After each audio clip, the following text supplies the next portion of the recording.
시상식 다 마치고 5일 뒤에서야 문제가 있다라고 이의를 제기합니다. 이거는 말도 안 되는 일이고요. 갑자기 골프공 하나가 그린 위로 대굴대굴 굴러온 겁니다. 가만히 여기 서 있는 게 제일 안전하다.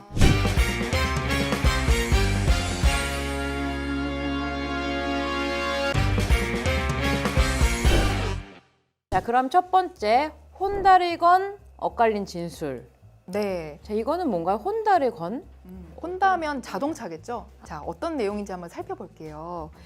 이 사건의 원고는 한 컨트리 클럽의 클럽 회원이었고 회원들 간 골프 대회를 개최하는 그런 대회에 참가를 하였고 거기서 홀인원을 기록했습니다. 파3 홀이었는데 거기서 홀인원을 기록한 거죠. 그 홀에서 홀인원을 하는 경우에는 시가 3,500만 원 상당의 혼다 승용차를 부상으로 준다. 지급하는 그런 이벤트가 있었습니다. 사실 골퍼들은 굉장히 기대하고 있거든요. 일단은 그 프로 시합에는 거의 뭐가 걸려 있어요. 그렇죠. 그러면 그 성적이랑 상관없이 이번으로 모든 선수들이 내가 홀인원을 해야 돼. 거기에만 집중을 해요. 그렇지, 그렇지. 네. 굉장히 중요하잖아요. 이거는 골퍼라면은 홀인원에 대해서 만약에 홀인원 했어요. 지금 한 사건이죠. 했으면 이건 굉장히 대단하고 대단한 사건이죠. 그 혼다를 얻었다라는 것만으로도 지금 엄청난 사건인데요. 네. 아무튼 이 사건으로 다시 돌아와서 얘기를 해보면 이분은 파3 홀에서 홀인원을 했고 골프장 측에서도 홀인원에 전혀 문제가 없다. 시상까지 다 했어요. 그리고 이분은 혼다 승용차를 받을 거라는 기쁨에 도취되어 있는 아니 상태였어요. 얼마나 기뻤겠어요. 그 시상식까지 하고 정말 그렇죠. 그 자동차 얻었어. 내가 프로골퍼도 아닌데 파3 홀에서 홀인원을 했고 거기다 승용차까지 얻었다. 너무 축하할 일이에요. 이건 뭐 평생에 있을까 말까 그러니까요. 일이잖아요. 그렇죠. 그런데 골프장 측에서는 뒤늦게 시상식 다 마치고 5일 뒤에서야 문제가 있다라고 이의를 제기합니다. 어떤 내용이냐? 그때 당시에 골프 대회 당시에 골프 프런트나 식당 입구에 로컬룰을 게시했다. 즉 로컬룰이란 뭐냐면 70세 이상만 시니어티에서 칠 수 있다라고 하는 로컬룰을 게시를 했는데 원고 본인은 63세라는 거예요.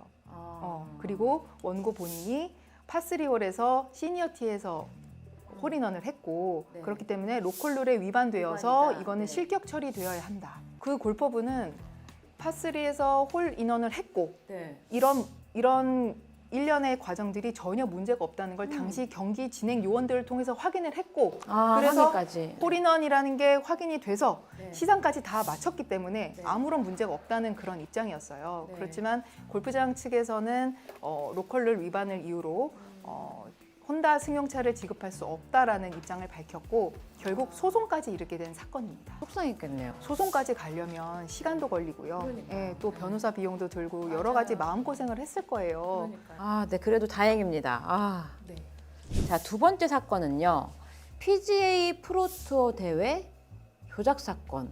이게 2022년 8월 20일에 미국에 있었던 미국 프로골프 PGA 투어 플레이오프전에서 있었던 일인데요. 플레이오프요? 네, 당시에 대회에 참가한 로리 맥길로이라는 선수가 퍼팅을 준비하는 사이에 갑자기 골프공 하나가 그린 위로 대굴대굴 굴러온 겁니다. 그 골프공이 자꾸만 방향을 바꿔서 계속 홀컵 쪽으로 굴러가는 거예요. 엄청나게 방해가 될 텐데요. 누군가 리모컨으로 갤러리 중에 한 명이 리모컨으로 골프공을 조작한 겁니다. 그러면 그 골프공으로 조작을 해서 지금 맥큐를 방해한 거네요? 네. 아니 이런 일이 있을 수가 있나. 저는 이거 뉴스를 보면서도 굉장히 황당했는데 그 중계 화면에는 그린 바로 앞까지 들어온 남성 관중이 있었고 그 사람이 리모컨으로 골프공을 조작하는 장면이 포착이 됐다고 합니다. 그 리모컨을 조작해서 골프공을 집어넣은 다음에 마침내 내 꿈을 이뤘다 하면서 너무 기뻐했다는 거예요. 이거는 말도 안 되는 일이고요. 이게 굉장히 굉장히 긴장도 많이 했고 그런데 무슨 지푸라기 하나에 있어도 신경 쓰이는데 그 공이 왔다 갔다 했다라는 건 너무나 방해를 많이 한 건데요. 그래서 그 선수가 그 공을 집어서 연못으로 던져버렸다고 합니다. 그러자 그 관중이 왜 내 공을 집어 던지냐면 오히려 항의를 했다는 거예요. 아니, 굉장히 방해를 많이 받았는데요. 내가 플레이하는 공이 아닌 다른 공이 올라가는 것도 문제가 되지만 그걸 임의로 조작해서 선수들의 경기 진행을 심각하게 방해한 사건이기 때문에 처벌받을 수 있습니다. 드라이버가 날아온 건 누구의 잘못? 실제 사건입니다. 인도어 골프 연습장에서 연습하던 한 구력 10년 정도 된 30대 골퍼였습니다. 이분이 다른 타석에서 날라온 공이 갑자기 오른쪽 눈을 확 강탈한 거예요. 어느 타석에서 날아오는지 모르는 그런 공이 오른쪽 눈을 강타한 사건입니다.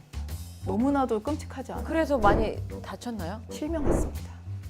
그러면 이런 경우에는 누구의 책임인가요? 이거를 만약에 가해자가 누군지가 명확하게 밝혀졌다면 이 피해자분이 그 가해자를 상대로 소송을 제기했겠죠. 그런데 이 사건에서는 안타깝게도 어느 타석에서 공이 날아온지 몰라요. 그러면 어떻게 무슨 CCTV로 그런 걸로도 확인이 안 됐어요. 그럼 CCTV가 설치가 안 되어 있는 골프장 측에도 잘못이 있나요? 역시 배재희 변호사님. 제가 사실 골프장에 지금 관심이 많아서 네네네. 저도 이제 사고가 나면 안 되니까. 그렇죠. 네. 그러니까 실생활에서 나오는 이런 뭔가 리걸 마인드가 대단하신 것 같아요. 그럼 어떻게 됐나요? 일단 가해자가 누군지 확인이 안 되는 상황이니까 그렇다면 이 골프장에서 안전 배려 의무를 다 했는지 여부, 안전 배려. 안전 관리에 충실을 하였는지 여부 이런 네. 것들이 쟁점이 된 사건인데요.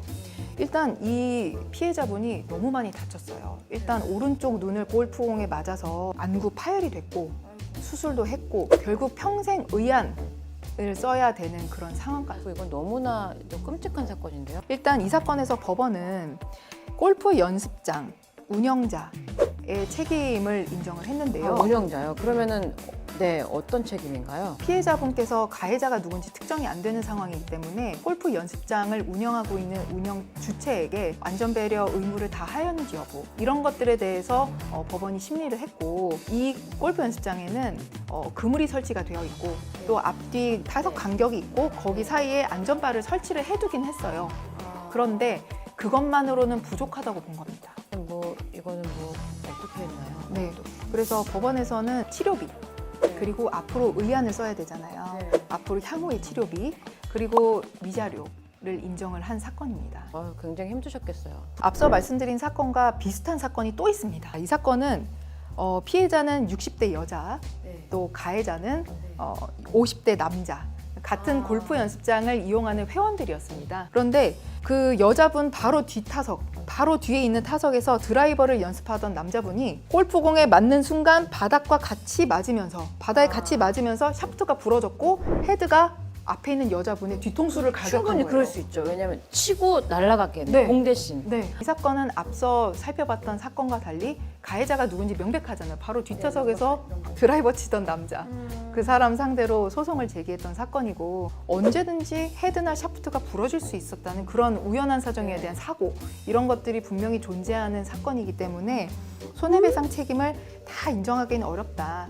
이런 취지의 판결이었습니다. 내가 넘어진 이유? 네, 프로님께서 말씀하신 바로 그 사건인 것 같은데요. 이 사건은 네. 카트에서 내려서 하차를 해서 자기의 포인트로 걸어가던 중에 갑자기 경사를 만났고 거기서 넘어진 사건입니다. 거기서 넘어져서 이 사람이 다리가 골절이 됐어요. 다른 보조원, 경기 보조원들을 통해서 충분히 위험성을 알려줬어야 하는 거 아니냐. 넓은 의미에서 골프장의 안전 배려 의무를 다하지 않은 것 아니냐라고 해서 소송을 제기한 사건인데 이 사건은 아까 프로님이 말씀하신 바로 그 법리에 따라서 원고 청구 기각된 사건입니다. 성인이 스스로 사고 방지를 위해서 충분한 주의를 기울일 수 있었던 상황이었다. 골프 코스에도 익숙했고 사고 지점에서 원고 말고 다른 사람이 다친 사례도 없었고 성인이라면 이 정도는 충분히 주의를 기울였을 수 있겠다. 그렇게 해서 재판부는 원고의 손해배상 청구를 기각을 했고요. 저는 프로님이 이 사건 미리 스터디를 하고 오신 줄 아니에요. 알았어요. 저는 이 사건은 보지 못했고 근데 이런 경우가 사실 너무 많아서 이제 골퍼분들이 제일 유의를 해야 될 부분은 오늘 다시 한번 느꼈지만 안전사고. 실제로 골프 연습장 가서 우리가 연습을 할 때 조금 더 방어적으로 앞으로도 이런 사건 사고 말고도 많은 일들이 일어날 수 있을 것 같아요. 항상 골프장에서 즐거운 생각만 하고 즐겁게 즐길 생각만 하죠. 그렇지만 그 이면에는 항상 위험이 있을 수 있다. 어떤 스포츠든 위험이 따를 수 있다는 걸 우리가 항상 마음속에 새기고 방어적으로 플레이하고 너무 과도한 플레이는 지양하는 게 좋지 않을까 그런 생각도 해봤습니다.